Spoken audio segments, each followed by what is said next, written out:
Welcome to the Doing Business in Bentonville podcast with the Whiskered Warehouse Warriors, Josh Safran and Harvey Williams from Plug and Play. Harvey, how are you today? Doing lovely. I'm fired up because my home team, the Dallas Stars, round 2 of the playoffs.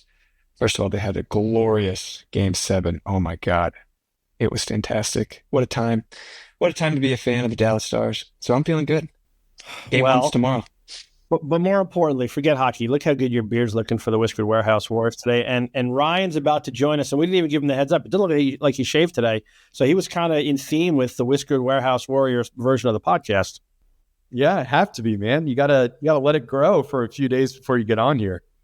Well, you're looking good, my friend. You're looking good, my friend. Harvey, can you do the warmest of introductions to Mr. Ryan? Because you will do it so much better than I would, since you and he are such dear friends for such a long period of time. So I'm going to... Oh, yeah. I'm going to wax poetically. All right. Ladies and gentlemen, to our thousands, tens of thousands of fans out there, I'm delighted to introduce you. Right. I'm sorry. I try to undershoot a little bit.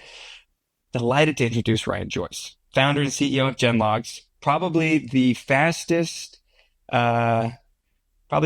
growing, definitely the sexiest freight tech startup in the market today. Very delighted to have you on, Ryan. Thank you for joining us, and welcome to Doing Business in Bentonville. Yeah, thanks for having me today, guys. Glad I wasn't cool enough to flash the W, but maybe someday you'll have me on and I could be one. We'll teach you, Ryan. Look at that. You can try. There we go. Boom. See, you're cool. You got to figure it out. For all our Warriors fans out there, go Debs too. Yeah, there we go. Well, yeah, it's great to be with you guys. Ryan Joyce, CEO at GenLogs, and man, it's been a wild ride the last few years. I've known Plug and Play and the team over there since the beginning. Literally, I think you guys were one of the first calls we had when we started what we're doing at GenLogs. I'm happy to get into a little bit more of the background, what we're doing, if that's helpful, but I'll let you guys kind of guide it. Yeah, I'd love to know what you're doing, because when Harvey opens up a podcast and says sexy and fast growing, like the audience is sitting there like, ooh, tell us more. So What is so sexy and fast growing about you and your amazing company? Yeah, well, let me tell you what we're not. We're not just another TMS. We're not another AI, agentic AI, kind of just handling a lot of the automations. We talk about a lot of what's going on in this space is all bits and bytes. It's just data, or I guess software. GenLogs took a little bit of a different approach to trying to tackle a few key issues that are happening in the space. One being visibility, and that's really visibility so that we can tackle some of the fraud and theft going on in the industry, but then also drive efficiency, drive the ability to push margin, all the above. And so what GenLogs does is we've built a nationwide network of roadside cameras along all major interstates, freight lanes, highways. I'm talking coast to coast. We're up in Pennsylvania and New York, all the way down to your California Inland Empire. We're at the Laredo border. We just got installed at the Port of Miami, and pretty much everywhere in between. We have a team literally that's installing up in the Dakotas this week. And these sensors sit on the sides of roads. Each one of them has 3 cameras that allows us to collect on the front, side, and rear of every piece of truck and equipment pairing that goes by. So those, whether it's an 18-wheeler, it could be a box truck, it could be anything that's commercial in nature, we are collecting images, and then from those images using AI in real time to extract out data or identifiers about that truck and equipment pairing, such as the make, model. We could get the U.S. Department of Transportation motor carrier numbers. We'll get the equipment type, and that's really important, as well as any logos and numbers on that equipment. And then we passively monitor how they're moving across our sensors. And then we correlate those movements with other third-party data sets. So we will go out and suck up anonymized telematics, connected vehicle data, electronic logging device data, and we'll be able to actually build this tapestry of when this truck is seen moving across our own cameras, we observe these other identifiers in these data sets moving across those same areas. We can correlate the two as the same truck and then track origin to destination without that truck driver or company needing to do anything. So we get hey, where did they come from? Where are they going? What was the equipment type? And what therefore is that lane? And we're able to even tie that back to the shipper itself to get a really rich understanding of who are the suppliers of certain companies and what are the transportation needs of those companies. but then also looking at the inverse. Well, who's also shipping in the other direction that needs the exact same equipment? And hey, could we actually pair this shipper on the, let's say in Dallas with this shipper in Chicago that have the inverse lanes to make those backhauls more efficient and to drive that the transportation costs down, because you're kind of using those closed networks, could be using for-hire carriers, but doing in such a way that could reduce transportation costs overall. So I know that was a mouthful. That's what GenLogs is doing. At its core, we've spent millions of dollars, a lot of blood, sweat, and tears to put these cameras coast to coast, and then we can get into all the fun use cases from there. Well, I have a million questions for you, but like the first one is, your background is also super interesting and fascinating, right? Like anytime we get you in a room and we tell people where you are and where you started all this tech from, can you share that? Is that publicly shareable information? I have received permission to share some details. So I spent some time in the U.S. intelligence community and specifically did time in the Central Intelligence Agency. I was an operations officer there. I was deployed overseas, spent a lot of time in the Middle East and North Africa. I'm an Arabic speaker by trade. So my job day in, day out was to be out there speaking a foreign language and recruiting sources in these countries, oftentimes penetrations of Al-Qaeda or ISIS, to give us information to stop the next 9/11 from happening. Now, in doing that, I got really good at not only getting the information, but then we had to validate that what that source was telling us was true so that we weren't dealing with a double agent. And that is where we took data coming from sensors, satellites, or even what we were hearing from other sources, brought that all together. It's called an all source analysis. We would use that to validate our own sources.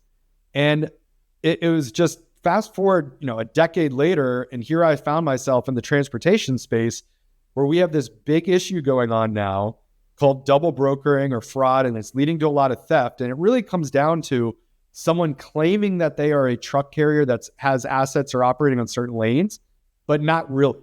And to date, there's been no real way to validate that. You're just kind of taking someone at their word, or you're looking at their digital footprint and kind of shrugging and saying, all right, I'm gonna pray that they're not going to steal what we have on the roads now.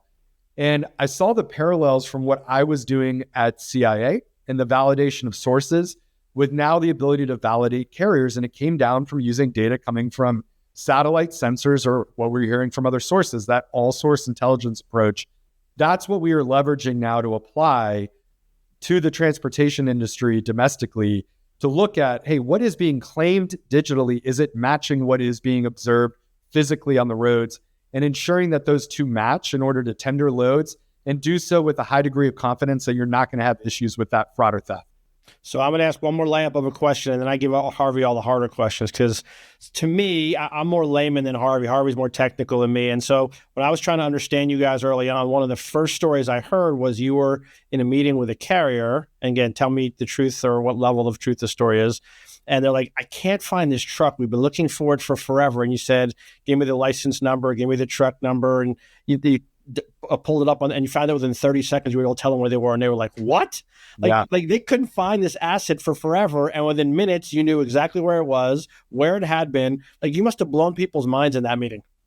100%. In fact, this happened so early in GenLogs Genesis that we only had 3 of our cameras out there in the roads. Now, we were lucky that one of them was on I-81 in Pennsylvania, one of the highest corridor traffic for trucks in the nation. And so it was actually a shipper that has their own private fleet came to us and said, hey, we have this trailer. In fact, here's a list of trailers. We have no idea where they've been. You're telling us that you might be able to track it, prove it. And of course, I'm sitting there thinking, well, we only have 3 out there on the road. There's no way. And I took the very first trailer that was on that list, plugged it in, hit enter, and boom, we got an immediate hit. And I was able to turn around within 30 seconds later and say, hey, here's the first trailer. I haven't even searched the others, but we already got a hit. This is the truck that it was attached to, the daytime we had seen the actual images, and they were hooked right away. They've been a great customer ever since. We've since expanded to 80 other customers that have had similar issues that are looking for help. Either they're wanting to find their own assets out there on the road that are missing, or ensure that they're working with responsible asset carriers on the roads that can actually run those lanes without causing them problems. So super easy for them to catch the ROI immediately with you guys. Absolutely. A $40,000 trailer that was missing. And this is actually a lease trailer for them that was accruing month over month expenses, and they were scrambling to find it. That was going to continue for years to come, or they're going to have to pay that full $40,000 off. We found it for right away. They recovered it in less than a day. And we've had some crazy stories like that happen throughout the last year for us, where these trailers that have been missing, the one was missing for 6 years. And we actually had an alert on it for a few months, because that's the great thing about our system. You can actually set alerts for equipment out there. And I had set this alert months ago, and it must have been just sitting in a lot somewhere until someone hooked to it, went out on the roads, and I got that instantaneous alert. Hey, that thing you were looking for 3 months ago, well, we just saw it today. And I shot it immediately to the asset owner, who then called the carrier that was seen with it. And it turns out that it was a total mix-up. But look, they found their asset that they never would have otherwise. And it was all due to this network that we have since built from 3 to now hundreds, bordering on thousands of these sensors everywhere, watching 24/7 to find what's going on the roads. That's amazing. I love the early pitch, the early tagline. Let me see if I can remember it. I think it was, we used to track terrorists and now we track trucks. And it's so hard to sell technology as a startup into this industry. It is. Buyer behavior is a challenge. And I think that tagline, it raised some people's eyebrows, and they're like, okay, let's see what Ryan can do here. And it opened up the door to have really, really interesting conversations. And then the value proposition is so compelling, it's so immediate, and people's eyebrows start to climb their forehead, and they start to think about the possibilities of what can I do with this data. And then they start to have fun conversations internally about what can I do with my competitors' data. We'll get to that in a second. So if I can summarize, 1, it's fraud, it's combating theft. Tell us a little bit about what you're doing for law enforcement agencies as well, because I know that that's a free service that you guys are continuing to provide to law enforcement here in the U.S.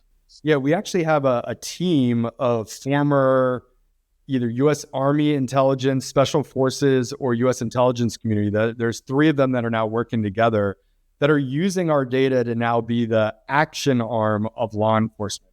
In fact, just the other day, we saw out there was posted on social media posts by a law enforcement agency in kind of the Pacific Northwest or Midwest territory. There was a hit and run, unfortunately, that resulted in a death. So you had a homicide here where a truck had hit this fellow truck driver and then just kept driving. And all they had was a really grainy image of the side of this truck.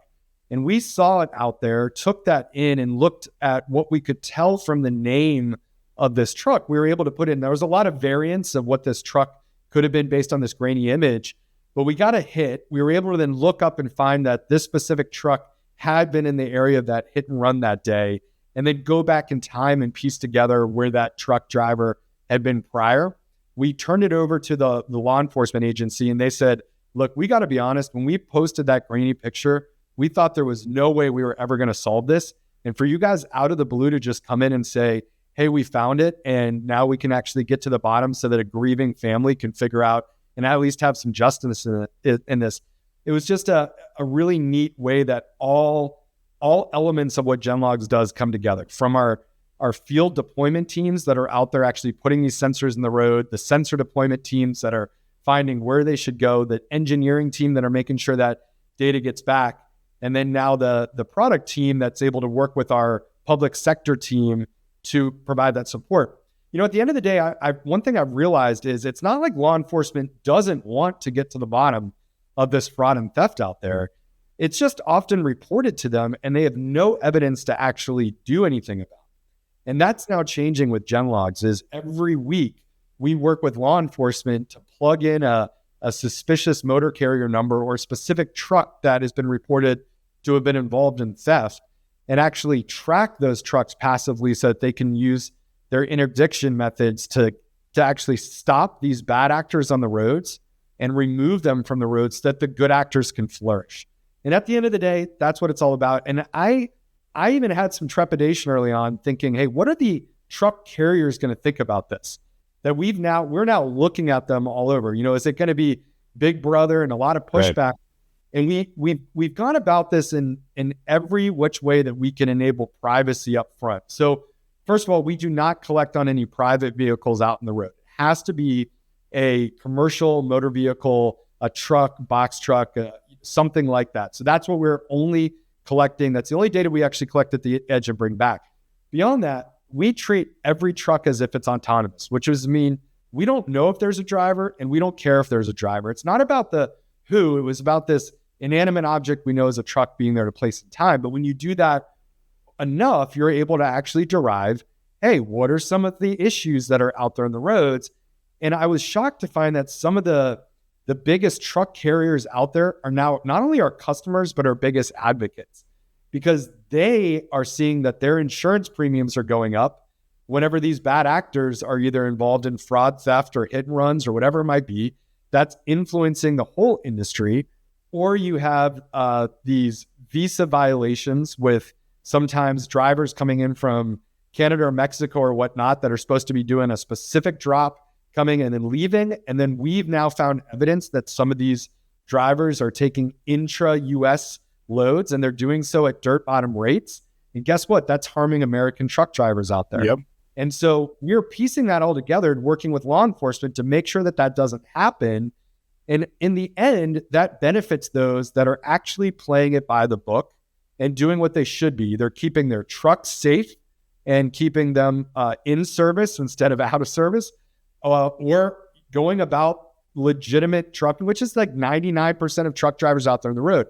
It's the 1% involved in the fraud and theft or visa violations or out of service violations, hours of service violations, all of that. That's what we'll get to the bottom of, so that the good guys can flourish. Yeah, no, I love it. I think that's such a cool part of the mission. As you guys are building the company and building momentum, right, in the commercial sector, you're making sure that that's a big part of the company culture internally, and that shows, I think. Okay, the next topic I want to get to really quick is the idea that you are helping some of your customers, a lot of your customers, sourcing capacity, because now they understand, hey, I can identify the carriers that operate certain lanes that I didn't know before. And you can also connect them with the backhaul. You can connect them with other third-party providers. How are you guys playing that role? And how have you seen that take off since you started to really put that in motion? Yeah, I think one of the things that shocked me early on was that this wasn't a solved problem. And I guess not being in the transportation industry, I just thought that there would be a white pages for any lane out there. Hey, you need to find a carrier going from Dallas to Chicago. Here's every single one. And what I ended up finding out, as everyone listening to this podcast already knows, is that is in all these fragmented places. It might be posted on a load board, on one load board here, and another carrier is posting on another load board over there. Or it is stuck within one shipper's TMS on this side, but this other shipper that has the inverse lanes has no idea that those carriers are out there. And the biggest issue is probably that the long tail of the market is turning over so much that it's an evergreen problem. In fact, I spoke to a factoring company out the other day that deals with smaller carriers. They said that since COVID, they've had their entire book of business has turned over 3 times. So you have these carriers coming in, they're spending 12 to 18 months in the industry, and then rates are tough out there on the roads, as everyone knows, and then they're going out of business and someone else is coming in, and it's this constant cycle. And so to understand, hey, where is this long tail of the market? Where do they operate? That has been why these large intermediaries, freight brokers, 3PLs have popped up, is because they will hire armies of people to carrier sales reps to pick up the phone every day and ask carriers these 4 basic questions. Hey, what kind of trucks do you have? Where are your trucks now? What kind of lanes and what's available? And so what we just decided is, hey, if we can blanket the entire US with our cameras and capture those patterns over time, then you can actually query, hey, who runs reefers from Dallas to Chicago? And we'd be able to tell you every single truck carrier out on the road that does that, and then sort by frequency and then look at the volume that they're actually out there on the roads, so that you can really dial in to say, hey, let's maybe go beyond the same 10 carriers that we've invited to our RFP process for the last 5 years. Who else is out there that might be able to do this for us with having better service and better rates? And then you can go to GenLogs, you can query that lane. We're going to give you all the carriers. You can sort by their out of service scores. You could sort by their fleet sizes. You could sort by their authority age. You can really dial it in to get exactly what you want. And it's always current. And we literally in our platform will show you dots where they've been seeing the last 24 hours. So this wasn't a carrier that was running this lane 6 months ago, but then frankly, maybe went out of business and someone else bought their motor carrier number, is now about to defraud you. You know that they are not only running that lane as of yesterday, but with one button you can click and actually see all of their trucks that were running that lane yesterday. You can examine the equipment. If you're a flatbed carrier, you can literally look at their strap work and say, how are they tarping? What's their strap work? Are they the type of carrier we want to invite to this RFP process? If it is, boom, you reach out, you bring them in, and with more competition, you are inevitably going to get better rates and better certs. Like that's capitalism 101. Before you were just hamstrung by not having the data to know who to invite to that RFP process. Now you can. And so if you are a CPG company delivering to a Walmart there and you're worried about your on time in full, and hey, you want to know that these carriers are going to be great for OTIF and all the above. Well, we're going to have a lot of data about them. It's like the regularity that they're running the lanes. How fast are they going between point A to point B? Are they reckless, or are they just going to consistently get you your goods there on time? That's the type of that data that we're collecting. Ryan, I want to ask you a two-part question, and it's going to be long-winded, so bear with me. I've had a chance to see your team in action. Alex, you have a great team. You're not just a one-man show. And you guys are solving so many things. When you're talking to company A, who is the right person, right? Because there's the asset conversation, there's the trucking and transportation and lanes conversation. So who is the right person to talk to? And then when I'm in meetings with your team, we're discovering so many new use cases. How are you prioritizing and streamlining the workflow that you guys are working on? Josh, it's been one of the, I would say, problems up front that I thought it was going to be a problem. It's actually been a blessing in disguise because the platform is extremely variable. So trying to figure out who is the one person that we're going to talk to, that's kind of been an issue, because someone will hear about us on the asset, the trailer management side, and they'll come to us and say, hey, we heard you guys are tracking down trailers. We have a list of them. Can we work with you? Absolutely. And we'll often start with whoever comes inbound to us first. And I'll be honest, we have yet to build our outbound sales motion because it's almost all been word of mouth right now. And it's been awesome. And we're going to change that over time. We just brought in Chris Kobus, came most recently from Project 44, really knows the shipper space and really knows the visibility space. He's going to work wonders for developing that outbound motion. But for those coming in, we were getting hit from various folks. And we really focused on freight brokerages for a long time. And so it was often the carrier sales, VP of carrier sales, or sometimes it was to be the VP of customer sales, because we also have the lane data for about 250,000 shippers around the US. So we would field kind of wherever the inbound came from us, we would tailor a demo to that individual. Then we say, look, this is a platform that can do so much more. So can we invite, let's say it was the trailer management or the asset management teams in, they came to us first. We'd say, hey, but next time we deal with you, let's bring in the VP of carrier sales as well. And then we kind of build this consensus based on whoever came to us first. And that's been really exciting. Now, in terms of all the use cases that we can attack, one of the things that we realized for the last year, we've been what I will call US DOT or fleet level data. So we're looking at, hey, this Walmart truck just flew by and we're capturing that as a Walmart truck. And then we kind of look at the footprint of Walmart on the roads, or maybe Werner on the roads, or whatever it might be. What we are building towards, and we're releasing this in mid-July, is what we are calling GenLogs 2.0. And that is when we drill down from the fleet level to truly the VIN or the truck level data. And man, that unlocks so much more. And I'll give you a great example. The other day, there was a lawsuit that was brought against a major US shipper. It was a lawsuit that was dropped because there was a car accident or a truck accident that occurred that killed a handful of people very tragically. But this lawsuit hinges upon the hours of service that the driver was driving at the time and that the potential violations that occurred there. So I went into our data, looked up this shipper, and said, well, who else is hauling for them out in the roads? And we found one of the carriers that hauls for them because we could search this shipper's logo of their trailers, and see every carrier that actually hauls for them in the road. So we just choose one at random and started to dig into this specific carrier. They had 7 trucks on the roads. They've had a few violations, but from the fleet level, you'd say, hey, they're out there. Doesn't seem to be an issue. Let's move on to the next case. They're good to go. And in fact, in every vetting and compliance tool out there, they literally have green checks as they're validated. They're good to go. There's nothing amiss there. But when you actually go from the fleet level down to the truck or VIN level, that's where some of those skeletons in the closet start to reveal themselves. So I looked back and saw that one of the trucks had been placed out of service last year, and it was placed out of service for an air brake issue and also for a fuel leak issue. Now, I haven't talked about it publicly much, but my grandfather was actually killed by a truck driver who was driving on an out of service violation for air brakes. This hit really close to home that I was seeing that they had been placed out of service in an inspection. Well, immediately that carrier should be taking that truck to go get service to make sure it's safe before they continue to operate it.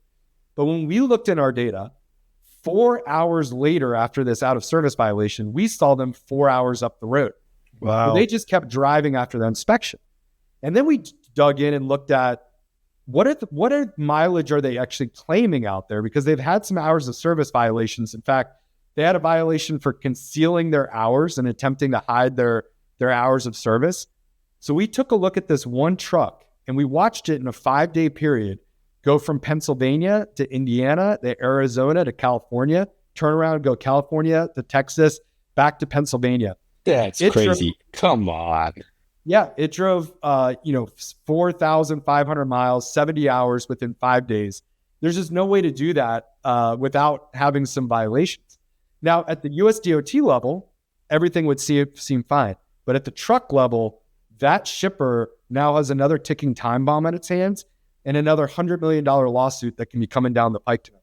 So what we're revealing in July is really going to now unlock a whole lot of more use cases for shippers. Oh, yeah. The good news is it's all on the same platform. And there's not like, hey, we're trying to sell you this completely different platform now. It's the same platform we've had. We're just diving down deeper into the data and now unveiling all of this new insights that can help you get ahead of the compliance issues up front. Or if there's a fraud or theft issue in the back end, we can now help recover that. And in the middle, we can now get a whole lot more targeted about what carriers you're actually inviting to your RFP process to ensure that you are protecting yourselves and your freight. You mentioned insurance kind of at the beginning. How are you helping your customers with those conversations? Because for the insurance companies, I can imagine a lot of this is going to be a little bit newer for them and trying to get up to speed as well. Yes. And that's really been the fascinating part about this. We now have, we took a random sampling of our data the other day, and we have this API that essentially merges what GenLogs is seeing out on the roads with what the Federal Motor Carrier Safety Administration is seeing. It's all kind of together. But in terms of how much of that data is actually GenLogs data, it's over 97% of that data. So we are seeing over 30 times the amount of data that FMCSA is seeing on the roads on trucks. We're seeing them in all these different states, which then just gives you a more robust picture. Well, when it comes to insurance, literally for the last 70 years, the only data that insurers have really had to do their underwriting has been the inspection data from the Federal Motor Carrier Safety Administration. And then when it comes to the actual claims, they've kind of been out of luck. It hasn't been a really ground truth that they can rely on to say, hey, was this damage here a week ago? Like before you claim that it happened, and hey, when the carrier claims that you sideswipe or that you had damage that you are now faulting a shipper for, was that damage actually there prior? Or are you just trying to pin it on someone else? And the bad apples absolutely have tried to pin it on someone else. And what's crazy when it comes to the insurance space is I was speaking with an insurer the other day. They told me that 43% of the claims that they process now have to do with fraud or theft. So it is, as that continues to grow, the claims that they're having to deal with is now fraud and theft. And all of that cost is being passed along to the market writ large. And so what we're really excited about is now being able to put a tool into an insurer's hands that's going to allow them to do better insurance up front or better underwriting up front so that they can really dial in. Like, let's not apply these premiums to everyone in the market. Let's apply it to those that are more problematic, and those that are doing right, then they can pay lower premiums on the whole. So that's really how this is going to help on the process overall. The other thing we're working with insurers is to say, hey, if you have a shipper that is either using GenLogs or requiring their brokers to use GenLogs, then looking at ways to reduce their insurance overall, because it is absolutely unequivocally, like, we have the data to prove this, that when you are using GenLogs and using it well, then your risk of fraud and theft drops to near zero. And for the little bit that actually could happen, then you now have a tool to actually initiate that recovery process.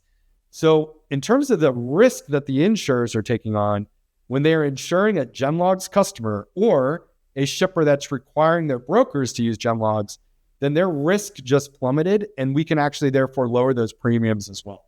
So that's where we get really excited on the insurance side, is to both give the insurance industry better data, but also allow them to give rebates or discounts to customers using GenLogs. Ryan, so I want to go back to the supplier CPG side, because that will be a broad portion of the audience here. So I am supplier CPG, supply chain person A, and I'm hooked. This sounds super cool.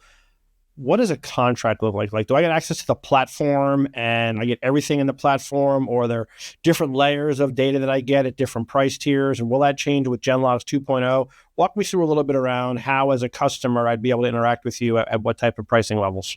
Yeah, what I can say is what we've been doing historically, we're kind of reviewing this process now to say, hey, do we break this out to make it, frankly, more attractive for people to get on a lower pricing tier early on, and then as they want to add in new capabilities, they can come up. Historically, what we've just done is one enterprise price that's for unlimited seats, unlimited use cases. You get it all. So you can source carriers on lanes, you can investigate and set alerts on certain assets. You could do that all for one monthly price, and that was it. You could bring as many people on as possible. What we found is that we're not the cheapest solution in the market. We're also the best. Like, I'm confident of that when you actually see what we're able to do. But there were some folks that said, look, we don't need all of the bells and whistles right now. Can we start out? This is the one use case we're trying to address now. And so we're looking, okay, can we unbundle this enterprise pricing so that we can tackle, hey, you just need to track down missing assets? Great. We can work with you on that until your transportation team wants to now look at what are the carriers operating in certain lanes during RFP season to look to invite. Then we can expand the aperture there. So you can mask the other data above and beyond that. So you could say, you're going to pay for the assets at asset tracking only, and I'm going to mask everything else, and this is the price you're going to pay. But when you're sold on that, I can open up more data at a higher price point. That's what we're looking to do, is to provide flexibility there, which includes, there are some enterprise customers that they love the UI that we've developed, and it's extremely intuitive and it gets you exactly what you need. For some, they've said, that's all we need. Others have said, hey, we want to have direct access to your data as much as possible via API to integrate into everything we do. So we can find literally what is the truck to load ratio in Dallas right now. Well, if you look in Dallas, we have every major ingress and egress highway in and out of Dallas completely ringed with our camera systems, which means you will know exactly how many flatbed trucks are in Dallas right now, or exactly how many reefers, and what that can do with driving pricing or dialing in pricing. There are some customers that say, we want that, and we'll work with customers to make sure we can get them exactly what they need. But we are kind of readdressing the not forcing you to eat the whole elephant, so to say. We can have you eat certain bites of the elephant over time. We love that. The competitive dynamic I do want to touch on before Josh cracks a joke that he's been sitting on probably for 10 minutes. Knock. How are you guys handling that right now? You have a customer, or maybe you have two customers and they are in direct competition with one another, and maybe you let them reach the conclusion that if they ask nicely, they could get some data on their competitor. How are you guys handling that as a company? Yeah, this is I'll be very candid that we haven't fully solved what we're going to do about this in the long run. So, hey, if you're listening and you got some ideas about it, please reach out. I'd love to have a chat, because we really started this. We're calling this the truck intelligence platform.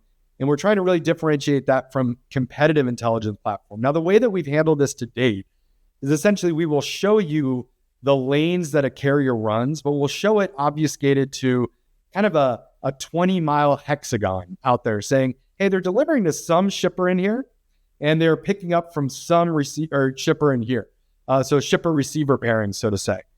That has been incredible. It's worked for us thus far. About a few months ago, we flipped on what's known as our intermodal insights. This now actually goes a layer beyond that, which allows you to look at every intermodal rail ramp in America, click on it, and seeing every shipper or receiver that has freight to and from that ramp.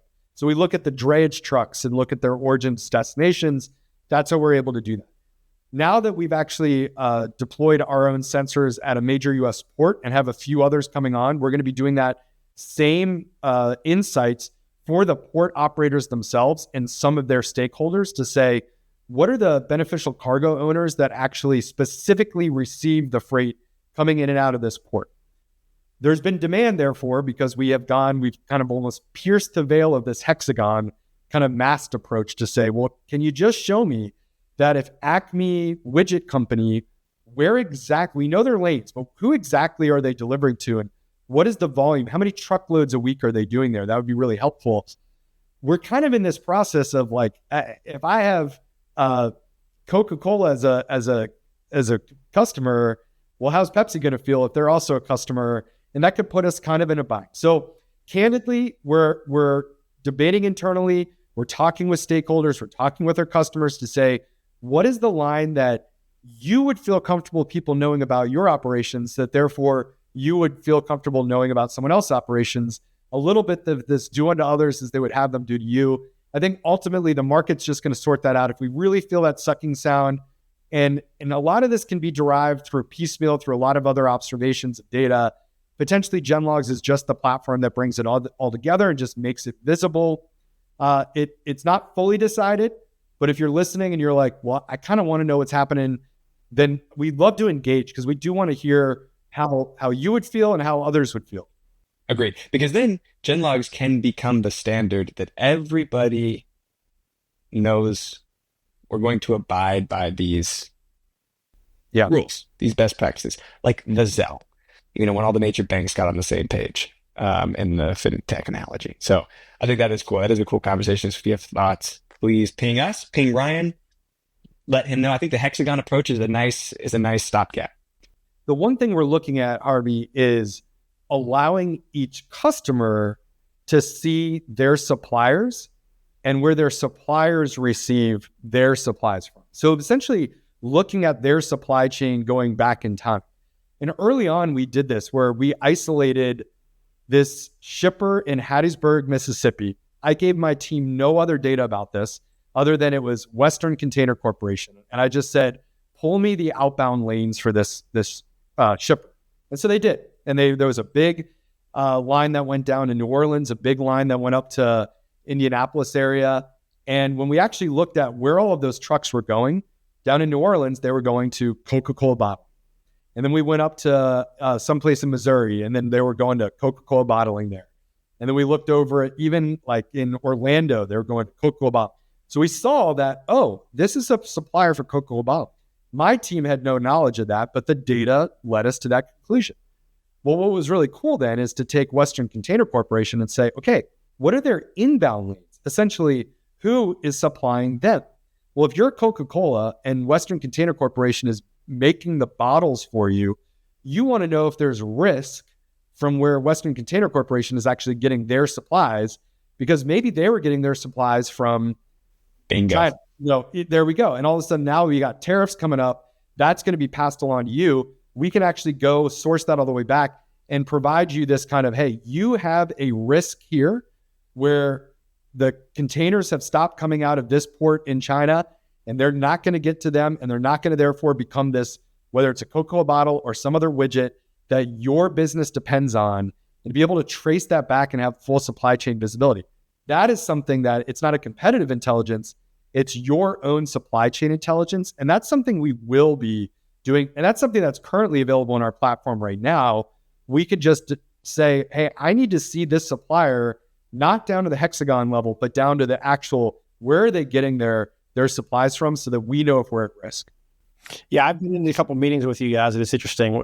The light bulb clicks for people like, wait, I could see other people's stuff?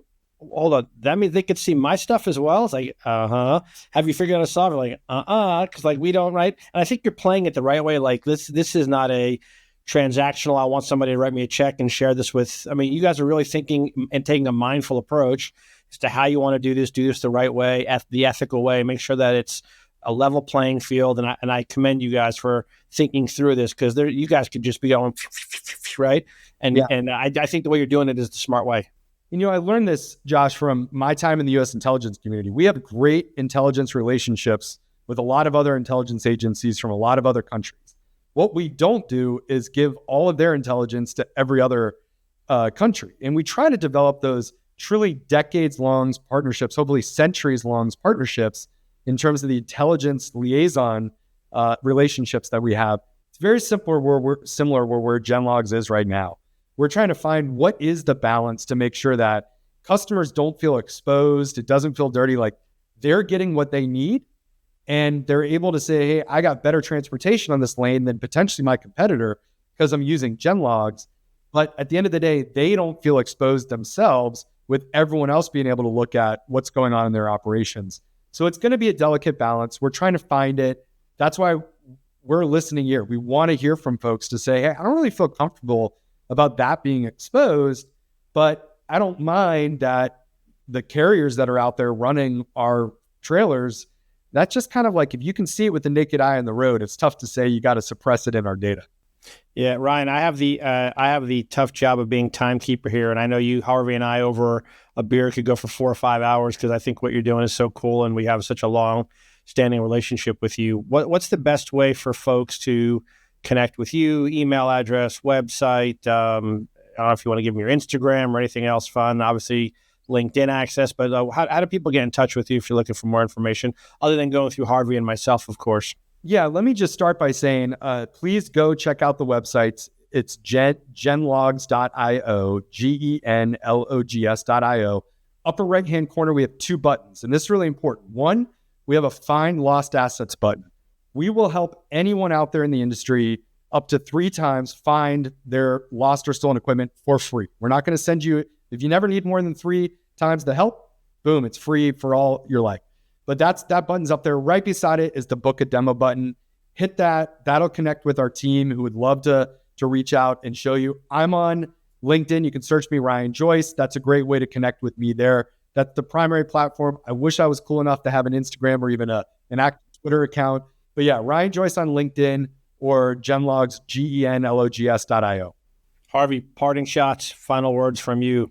Well, before we wrap, I wanted to kind of come back to like the founder journey, right? And the mission, the team, and all that stuff, which we spend so much time talking about the product because the product can speak for itself.